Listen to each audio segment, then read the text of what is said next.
ఏకధాటిగా కురుస్తున్న వానలకు పెద్దపల్లి జిల్లా రామగుండం కోల్బెల్ట్లో బొగ్గు ఉత్పత్తి నిలిచిపోయింది. నిన్న సాయంత్రం నుంచి ఎడతెరిపి లేని వర్షాలు కురుస్తున్నాయి. దీంతో సింగరేణి సంస్థకు సంబంధించిన ఓపెన్ కాస్ట్ గనుల్లో బొగ్గు ఉత్పత్తికి విఘాతం ఏర్పడింది.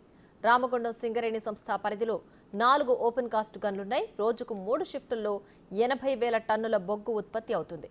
అయితే వర్షం కారణంగా నిన్న మధ్యాహ్నం నుంచి ఇప్పటి వరకు ఎక్కడ పనులు అక్కడే నిలిచిపోయాయి. ప్రాజెక్టులోని పని స్థలాల్లో వాన నీరు నిల్వ ఉండడంతో బొగ్గు బయటకు తీయలేకపోయారు. అలాగే ప్రాజెక్టులో బురద పేరుకుపోవడంతో భారీ యంత్రాలు ముందుకు కదలని పరిస్థితి. పని లేక కార్మికులు ఖాళీగా ఉండే పరిస్థితి ఏర్పడింది. పూర్తి స్థాయిలో వర్షం తగ్గితేనే పనులు ప్రారంభమవుతాయని అధికారులు అంటున్నారు.